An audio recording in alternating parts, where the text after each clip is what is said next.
there are a lot of people that didn't think we could do it. And as we gained more traction and grew and were successful, it opened more doors in terms of people being comfortable. And I guess I just have a higher risk appetite.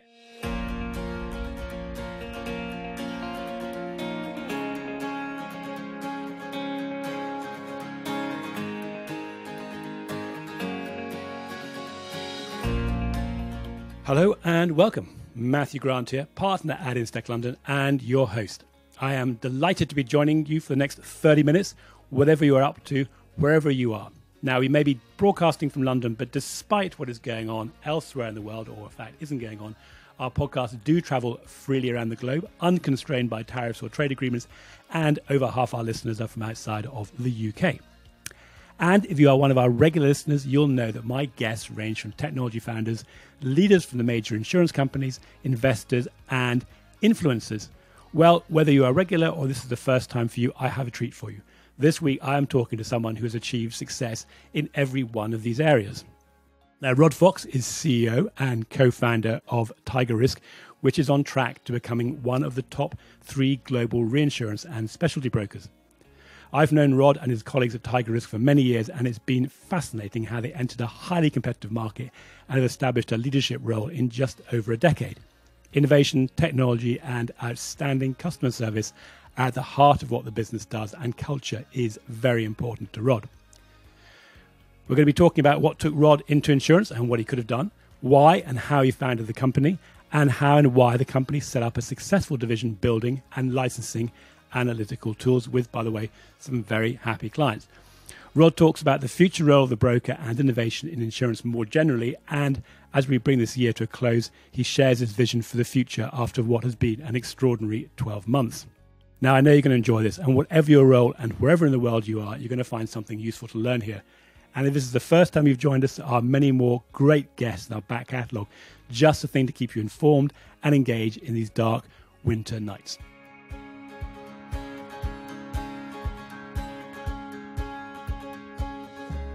Rod, great to have you joining us today.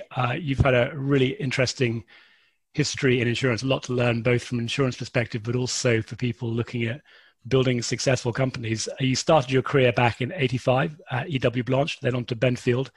And then in 2006, you had a brief foray into insurance with Praetorian as CEO, which then sold to QBE a couple of years later. And then in 2008, you set up TigerRisk Partners with Jim Stannard. Most of your life has been in reinsurance, although you had that brief interlude in insurance we're going to talk about shortly. And then earlier this year, great to see TigerRisk had announced some strategic investment from the investors FlexPoint. So delighted to have you here. Welcome. Thanks for having me, Matthew. Really glad to be here. Looking forward to it. So, Rod, a lot of people I talk to have done something else in their life and then decided that insurance seems to be the most interesting thing. And at this stage in their career in insurance, you, if I've read your bio correctly, went straight into insurance back in '85. So what was it right back then that led you to joining insurance? I don't think I ever started with the goal that I would be in insurance. In fact, I was going to be an American football coach and was dead set on that. And along the way, met a gentleman by the name of Ted Blanche. And Ted suggested I come work for his company one summer. And I asked him what he did, and he said reinsurance. I thought, oh my goodness, that sounds horrific. I did the American football coaching. I think I made $1,200. I learned a little more about E.W. Blanche Company, called them up, started in 1985, and went from there. Wow. So I guess football's loss is reinsurance's gain, although you haven't kind of totally let go of that. I'm not quite sure if football is extreme sports, but doing your triathlon and your Ironman, are you still doing that in this world of lockdown? I did a bunch of that. I haven't done one lately. I will. The full Ironman is a massive commitment, and I guess during COVID there's theoretically more time, but haven't done one lately. But I did stay involved with football and another American sport, lacrosse, coaching through middle school and junior high school for a number of years. So I did continue to touch it, but it's been significantly insurance and reinsurance for a number of years. Yeah, well, I've got great admiration for anybody who can do anything as big as this Ironman triathlon. I managed to get as far as a sprint, but that was quite enough for me. And then it's interesting, this sort of choice between insurance and broking. So obviously you started off in broking, had that experience with Praetorian, but I guess you could have gone either way at that point, couldn't you? You could have stayed in insurance or gone into broking, and you chose to set up TigerRisk as a broker. So just interested, what was it you made you choose that path versus the other options?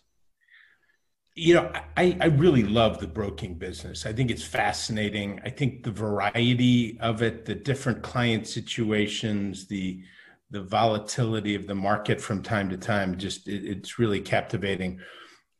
When I went to Praetorian, which was previously called Clarendon, the chairman of the Hanover Re at the time, Willie Zeller, was recruiting me to come run his company, Clarendon, who was a huge client of mine. And I said, they came at me 3 times and ended up doing it on the 3rd time. But I said to him, I don't really know anything about running an insurance company, which I didn't. But I was able to hire some good people, some really talented folks like Susan Rivera and others, and certainly figured it out fairly quickly. It is a different business. I think it takes a longer time to make an impact at an insurance company. It's just, you've got policies that renew throughout the year, and really making, impact takes a long time. So I've loved the broker business. I've loved Tiger. And I think this market we're coming into is really fascinating as well. Yeah, now looking forward to talking about it in a few minutes. But I mean, for me, I've always had huge admiration for brokers and been familiar with what you did at TigerRisk and right from the very beginning, and you know each other well. But in particular, I think as a broker, you've really only got your people. There's a bit of technology coming in now, but it's really, to me, it's always been about the quality of the people and the relationships.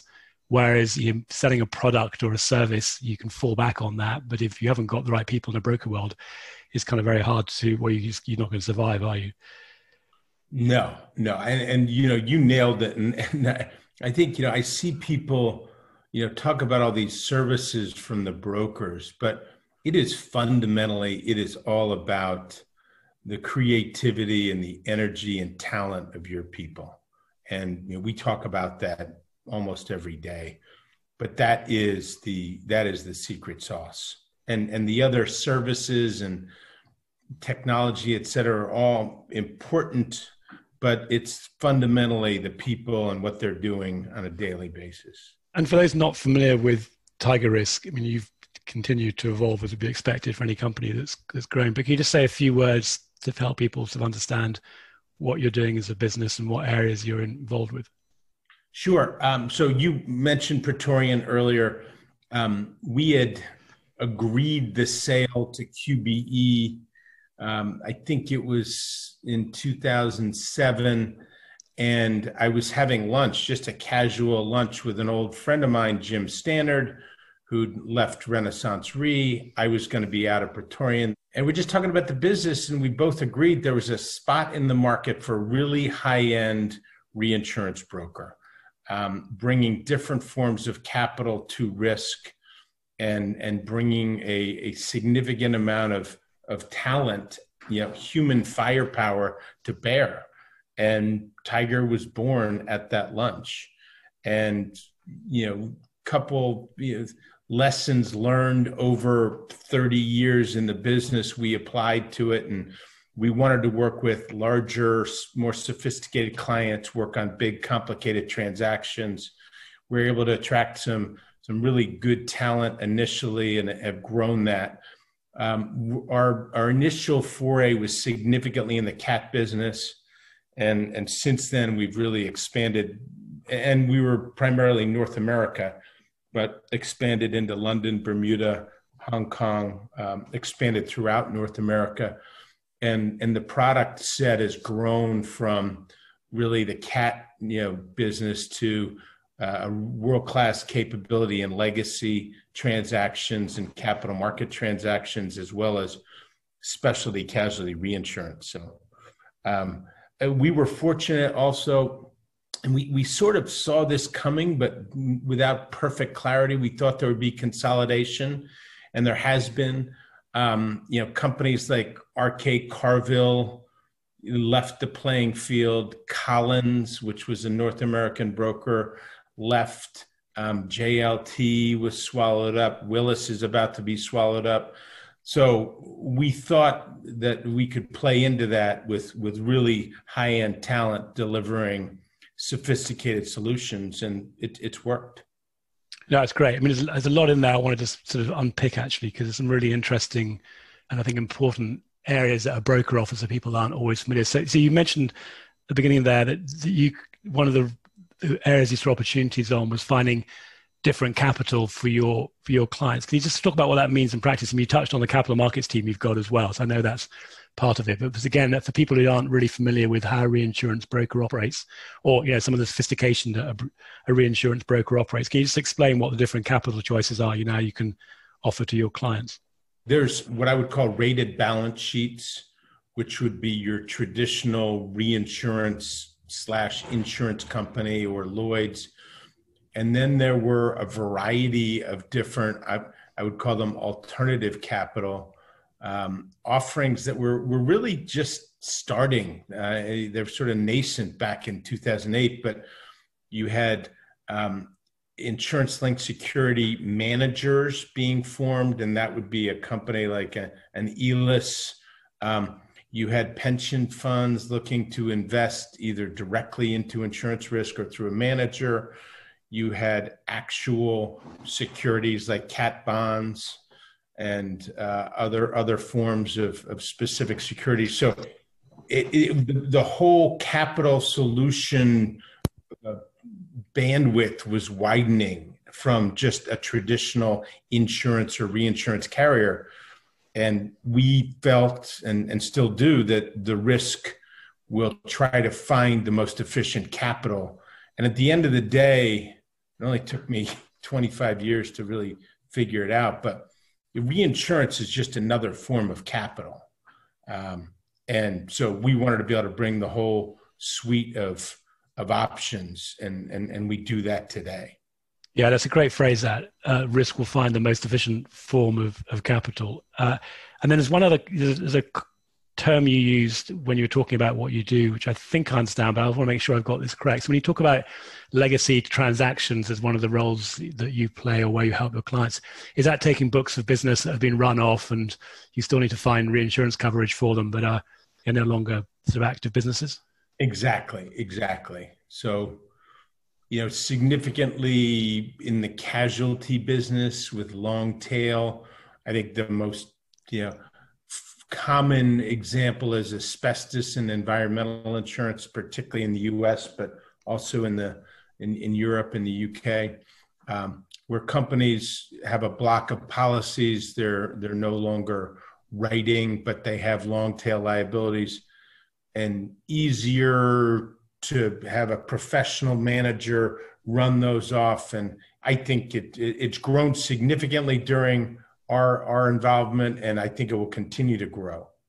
If people are not familiar with that long tail, I mean, those go back almost decades, don't they, in terms of the liabilities, and it's hard to reserve against those. So basically what you're doing is helping people tidy up their balance sheet by taking those off into a separate entity, and it's a sort of cleaner financial situation for people. Yeah. I mean, we're talking 50, 60 years plus on some of them. And then on the people bit, we touched on this a little bit. You, like anybody building a company, wants to attract good people. I mean, clearly now you've been around for long enough to establish all the great things you're doing. But in the earlier days, and maybe even to some extent today, when you're attracting all the great people you are from others in the market, I mean, what is it about Tiger that encourages them to move to a arguably smaller organization, particularly in the early days, where you're less safe, versus where they were at the time? Yeah, it's fascinating, Matthew. I'm probably a little naive. Like, we started Tiger. We had Jim and me, and then a couple more people. So let's just say we had 5 or 6 people, and we had some early risk takers that wanted to join us. And for the life of me, I couldn't figure out why others wouldn't want to do it. And I think it was just their risk appetite of startup. There were a lot of people that told us we couldn't do it. There were a lot of people that didn't think we could do it. And as we gained more traction and grew and were successful, it opened more doors in terms of people being comfortable. And I guess I just have a higher risk appetite. I've just noticed as these firms become ever larger, they become soulless.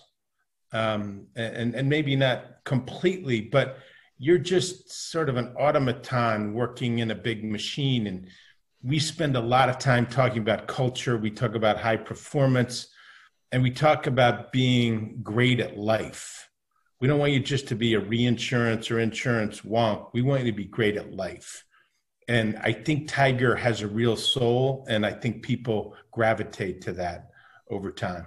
So where do you think that's going to end up? Because if you kind of referenced some of the names in recent years that have merged, what happens? Is it now a race for the third player, or do we start to see a bit of a differentiation, almost like a barbell? So you get the big companies, but then you get more boutique players coming in, and that's a space people are going to go after.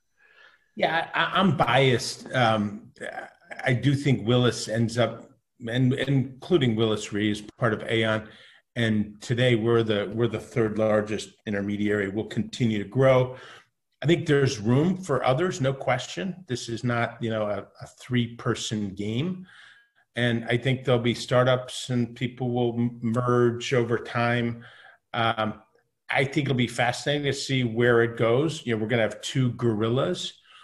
But I think in a marketplace where you've got 2 huge competitors, there is room for a different opinion and a different style. And one of the things Tiger's really known for is our innovation. And we spend a lot of time on that. And I think we can add a lot of value to companies around the world.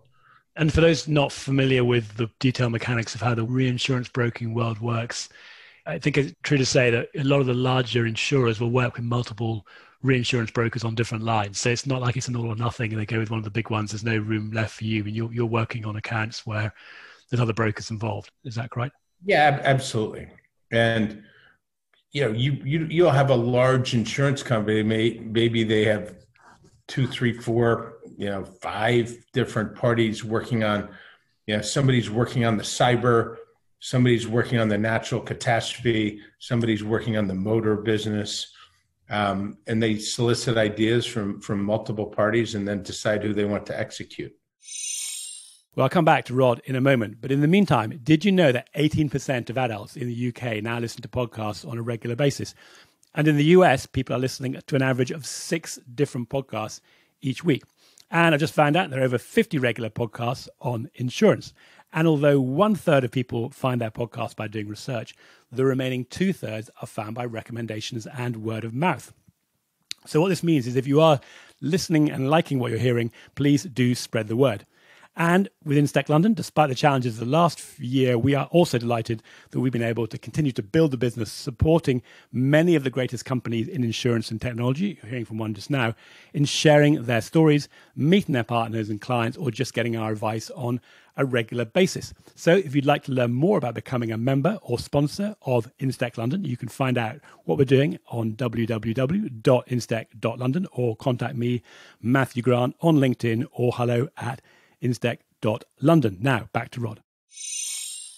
Rod, just on that point about innovation and digital, Tiger was one of the leaders with a placing platform with your global remarket platform. Lloyd's has just recently announced it's no longer going to develop its platform in-house, which I think makes a lot of sense. What do you see the future being of platform providers? It's both as a sort of technology play, meaning there's value of being that platform provider, but also is it going to be, again, a bit like the broking world, it's going to sort of narrow down to 1 or 2 providers, or are there going to be multiple choices out there?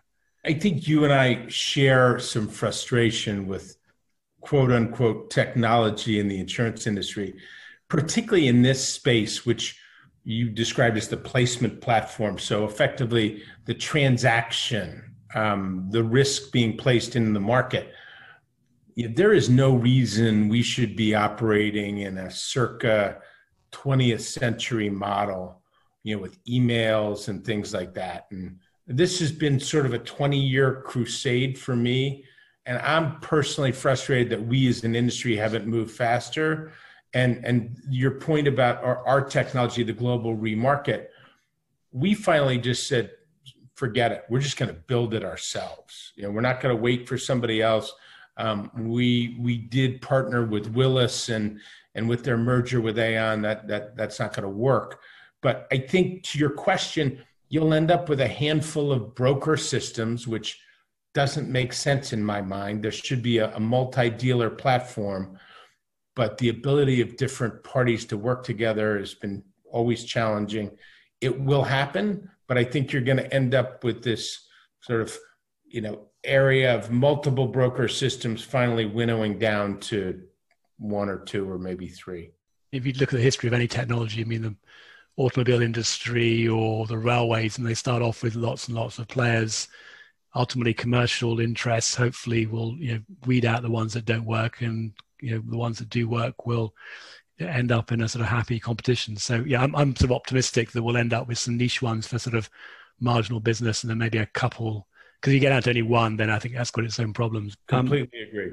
Then, of course, you've got your own technology, though. So the TigerEye tool for looking at portfolios, which you developed in-house, and most brokers have got different types of technology. But I mean, you actually have been successful in running that as a business that generates revenue. I know well because I've spoken to a lot of people about it. It got incredibly positive feedback from your clients. I guess, Rod, if you hadn't gone into reinsurance broking, you could have gone off and been a technologist. But is that a sort of trend you're going to see continuing? We've got global remarket, you've got TigerEye. Are you sort of looking at investing in and maybe starting up or partnering on more technology offerings? Yeah, TigerEye, and thank you for the kind words, has been successful. Its primary initial use was for ourselves to be able to look at portfolios. It now has its own very strong and diverse client base. It's interesting just on the broker business overall. When we first got when we started Tiger, one of our now largest clients called us and said their broker, a top 2 global firm, had just sent them all of their cat modeling analysis in a Federal Express box in a notebook. And they had no idea what it meant. So we went up, and this is the human part of it and the expertise, and explained to them what the analysis was saying, and then talked to them about, things they should implement to help affect their business. And, we were building TigerEye. They became a TigerEye user, and we think TigerEye will continue to grow. And yes, we would like to have other similar technology offerings that are available to third parties. It's a classic case, isn't it, of an organization, whether it's a startup solely focusing on a product, or in your case, seeing a gap where there was a need, you put people to sort of help figure out the need, help the clients, and then you found you had a product on it that stood on its own, and then invested in it, and it's continued to grow. And I mean, one of the things I smile about when I think about it is when I remember seeing it a few years ago and talking to your team and Vlad about the way they're presenting it and saying, well, this looks really complicated. It's got a lot going on there. Is there a simpler version of this? And then talking to somebody who presented it to us, and I love all the complexity and the flexibility. And I think it's a reminder that sometimes people in building products, there's definitely a space for the sort of minimum viable proposition and simplifying things. But when you're dealing with complicated reinsurance treaties and looking for ways to maximize the capital, sometimes it just has to be complicated, but it's still fit for purpose, and the two aren't necessarily incompatible. But it was a great lesson for me, not trying to oversimplify things, no more than they need to be. I love that. So just, you touched on cyber, but we're all hearing about insurance protection gap, and also intangible assets generally is a big theme just now. Lloyd's, of course, is doing more work on that. Is that an area that you see more opportunity for you, sort of trying to figure out things that can't be modeled and expanding, as you said, beyond the sort of natural catastrophe and more liability, or however it ends up having an impact? I look at them as two things. I mean, we're expanding significantly into different specialties, whether it's liability broadly or different subsets of liability. And then I think there's a huge protection gap on top of that. And just generally, it's interesting. I think there's an opportunity for more insurance in all sorts of areas. And I was talking to somebody who is a non-insurance person. They were just fascinated with insurance as quote unquote a technology, and it really is a lubricant for the global economy. And so I think you're going to see more, people have talked for years about the protection gap. I think it's becoming bigger, whether it's weather derivatives or, climate change and its effect on different businesses. And so I think that's going to be huge. And then I think innovation around insurance is a huge opportunity. And I think the ability to embed insurance products into everyday things is going to be part of the future as well. Like, why do you have to go buy automobile insurance separately? What if it just comes with the car? I was talking with somebody the other day that was selling an embedded climate product with seed, so agricultural seed. So when the farmer bought a certain amount of seed, embedded in that was a weather derivative in case it rained too much or it was too hot or whatever the situation was. They almost had a warranty on the seed, and it was built into the price. And I think that's the way the world will go. It should go. And I think you're going to see insurance continue to expand.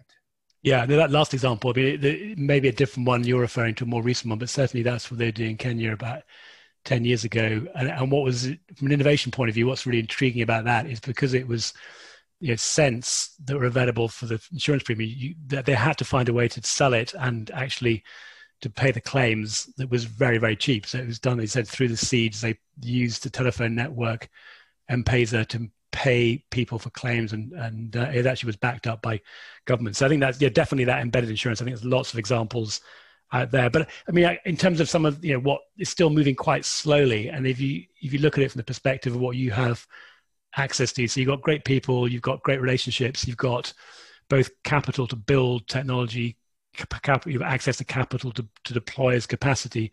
What are the barriers to really for this to change at scale? Because we can sort of see where the opportunities are, but what would be your kind of wish, or what do you think is blocking at moving faster? You know what? I think it's almost a little bit of inertia, and many people have day jobs, and I don't know if that's a good answer, but I just think we've at high level talked about it as an industry and haven't devoted the talent to the problems. And I think we're getting more talent involved, but I just think historically it was a lot of chat and not enough action. And hopefully that action is coming. I would say, this afternoon, the insurance industry is extremely busy. Whether it's COVID, hardening markets, new players. So this afternoon, there's not enough attention being devoted to it, but I think as we go forward, there will be, because I think it's a global situation, whether it's, weather products around climate change, et cetera. You're just going to see an increased demand. And I think there's going to be a lot of interesting developments as we go forward.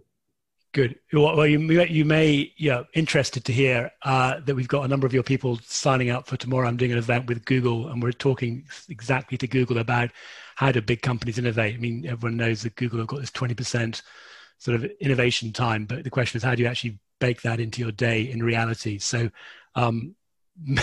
maybe you prefer your people to be doing all the things they should be doing, but I think it's a good sign they're kind of learning from people like Google about how you do this and grow the business. I love that. I wish, I had the perfect discipline to have 20% on innovation. I think it's a great thing. Yeah. Well, they're going to reveal some of how they actually do it. But you mentioned COVID there. So I want to quote something back to you on that in terms of innovation, where you said COVID-19 is the greatest market opportunity in this lifetime. I guess that could be one or both of the ability to offer very specific sort of pandemic cover, or it's just forced the market or people generally to think about being much more digital? Just to be clear, I think that my message was most interesting marketplace of my lifetime, not specifically just COVID, but broadly what's happening. COVID as what I think will be a very big loss. It's possible additional loss from COVID being that business interruption. It's social unrest, social inflation, low interest rates. It's created, natural catastrophes. It's created this whole chaos around the business and our clients, which are generally insurance companies. And then stack on top of that the consolidation of two of the largest insurance distributors in the world has just created this incredible market opportunity. So it's not just COVID, it's everything else going on, plus COVID, plus consolidation. Clients need solutions, they need innovation, there's stress on the system, there's a need for new capital, there's a talent situation. So there's just, everywhere you look, I think there's opportunity. It's been an extraordinary year, and it's not over yet. So who knows what will happen by the time we actually release this recording, but hopefully more positive news coming out, like words as vaccine rather than more things we've got to deal with. But yeah, definitely it's a spurt, as you say, spurt innovation in every which way. And you touched on that hardening market earlier. Or, I mean, is there a risk that's also driving out innovation? I mean, you alluded to some of this, people are busy, but also there are great opportunities out there just purely on the basis of the sort of the changes in the rates. So are you seeing amongst your clients sort of less interest in more tactical innovation and just getting back to the core business? I think the market forces you back there a little bit, just simplicity and sort of the straightest path. But I think overall it will drive innovation. I think there's a short term, everybody's head down and just sort of get their things done. But I think it will create a draft of innovation that will sweep through, and hopefully we'll have all sorts of new ideas, technologies, products, et cetera, to help this market going forward. So short term, I think it squashes innovation a bit, and not universally. I think people will have to innovate to survive, but longer term, I think there's going to be much more innovation around it. Good. And hopefully the draft you're referring to is the kind of draft you get like with a peloton of cyclists that pulls you along, as opposed to a draft that comes in through some leaky building and just... No, exactly. You don't want to be in the leaky building. You want to be pulled along. Excellent. And then just sort of, as we sort of get close to wrapping up, with the funding from FlexPoint forward, does that open up some new possibilities for you in terms of how you're growing the business? And are any of those you're able to share just now? Sure. Yeah, we have substantially self-financed Tiger from the get-go. To go to the next level, we really needed a financial partner. And we've known the FlexPoint Forward people for a number of years. They're high quality, excellent character. I think we see the business in a very similar way. And we actually started this process at the end of last year. And it was all coming to a head just as COVID came crashing in. And we took a breath for a little bit, and we sort of looked and said, actually having a financial partner going through this incredible market will be very beneficial. So we pulled the trigger, we did it. It's been great. And what it's done is it's giving us more financial horsepower. So in terms of hiring people, expanding our product capability, expanding technology, we've got more horsepower behind us, and it's been great. So we're excited about it. Good. Well, yeah, congratulations.